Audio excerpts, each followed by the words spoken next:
लिखा हूं, चल जाएगा ना। Number 2 present continuous.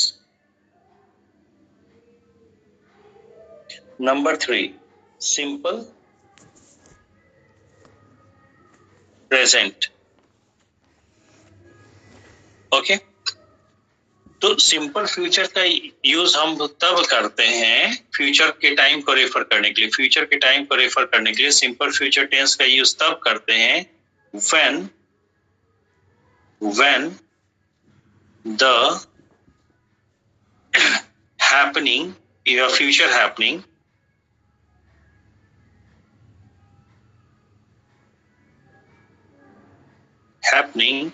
is not certain।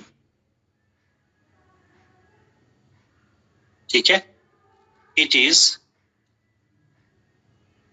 only possible,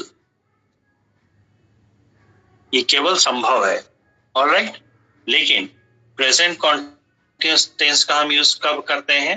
ठीक है, number 1 point when the future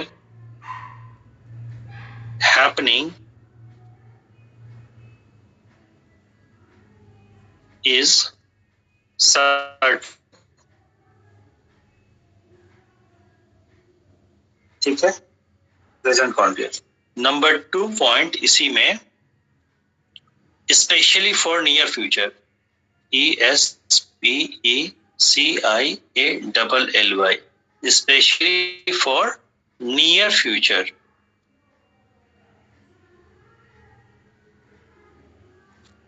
एकदम क्लियर है? अच्छा, स्पेशली की स्पेलिंग देखिएगा, SPECIALLY। ठीक है, स्पेशल दिख रहा है? नेटवर्क सही है? नहीं सर, नेटवर्क सही नहीं है।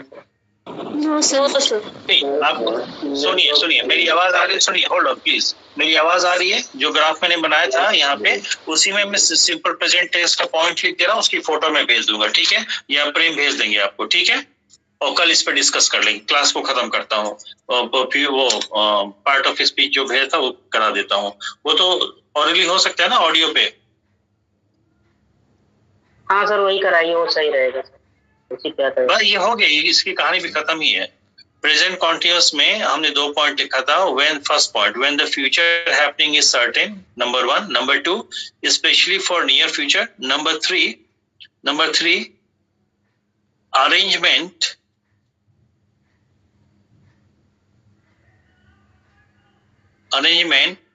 for this is done in the present।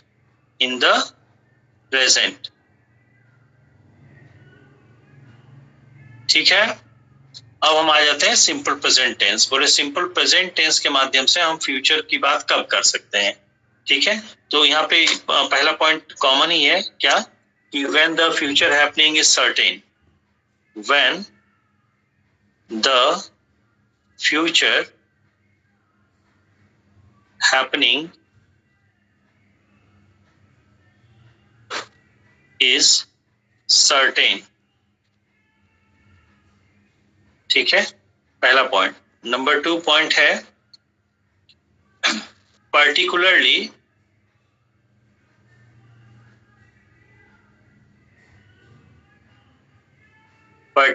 for indefinite future।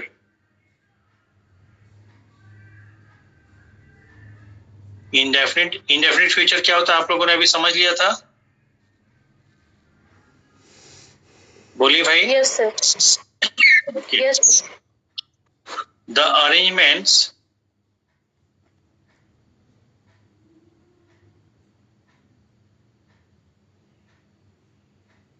may not be done in the present। इसकी मैं फोटो भेज दूंगा, आप पढ़ लेंगे तो समझ में आ गया। इसमें कुछ टेक्निकलिटी नहीं है। नेटवर्क को सही है ना? ब्लर अभी क्लियर है सर? अभी क्लियर है, तो ये स्क्रीनशॉट ले लीजिए। ठीक है, तो देखिए हमने क्या कहा, फ्यूचर टाइम रेफरेंस, यानी फ्यूचर की टाइम को रेफर करना हो तो कौन सा टेंस यूज करेंगे। बोले फ्यूचर की टाइम को रेफर करना हो तो सिंपल फ्यूचर टेंस भी यूज होगा, प्रेजेंट कॉन्टिन्यूअस टेंस भी होगा और सिंपल प्रेजेंट टेंस भी यूज होगा। ठीक है, तो फ्यूचर की टाइम को रेफर करने के लिए 3 टेंस है, तो कब कौन सा टेंस यूज करें। तो पहली बात हमको ये देखना है कि फ्यूचर में जिस हैपनिंग की बात करें वो डेफिनेट है या इनडेफिनिट। अगर इनडेफिनिट है तो सिंपल फ्यूचर चलेगा, अगर डेफिनिट है तो प्रेजेंट कॉन्टिन्यूअस भी चल सकता है और सिंपल प्रेजेंट भी चल सकता है। तो अगर डेफिनिट है तो 2 पॉसिबिलिटी है, तो 2 में किसको लेके चलेंगे। ठीक है, तो फिर ये देखना पड़ेगा इनडेफिनिट फ्यूचर का है या नियर फ्यूचर। अगर नियर फ्यूचर है तो प्रेजेंट कॉन्टिन्यूअस, इनडेफिनिट फ्यूचर है तो सिंपल प्रेजेंट। इतनी बात समझ में आई। दूसरी चीज कि आपको लग रहा है कि नियर फ्यूचर का है तो प्रेजेंट कॉन्टिन्यूअस होना चाहिए, लेकिन जो वर्ब दिया गया वो एक्शन वर्ब है नहीं, नॉन एक्शन वर्ब है, और नॉन एक्शन वर्ब को आप कॉन्टिन्यूअस टेंस में नहीं लिख सकते, तो हम मजबूरी सिंपल प्रेजेंट ही लिखेंगे। कोई दिक्कत? No sir. No sir. चलिए अब हम वो पार्ट्स ऑफ स्पीच वाला काम कर लेते हैं।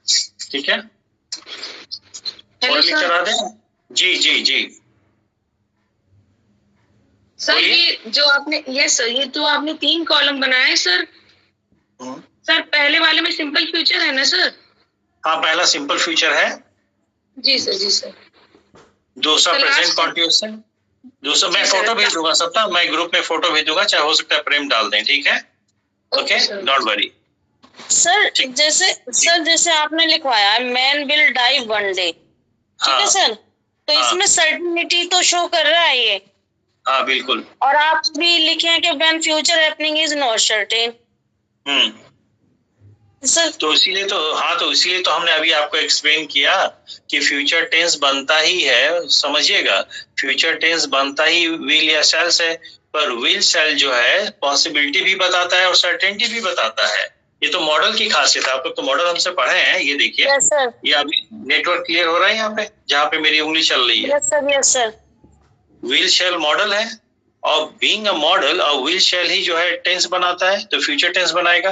लेकिन बीइंग अ मॉडल एक ही भाव नहीं देता है, ये पॉसिबिलिटी की भी बात करता है, डिटरमिनेशन की बात करता है, सर्टेनिटी की बात और प्रॉमिस की। तो इसलिए तो हमने एक्सप्लेन किया बाद में आपको ये, तभी तो ये मैंने बताया। बात समझ में आ गई? ओके, तो ये बात एकदम गांठ बांध लीजिए कि विल शैल ही फ्यूचर टेंस बनाता है, नंबर 1। नंबर 2, फ्यूचर टेंस के माध्यम से हमेशा पॉसिबिलिटी की बात नहीं होती है, फ्यूचर टेंस के माध्यम से प्रॉमिस की भी बात होती है, सर्टेनिटी की भी बात होती है, डिटरमिनेशन की बात होती है, होप की भी बात होती है, पॉसिबिलिटी की भी बात होती है। ऑलराइट, चलिए यस सर। चलिए अब इस पे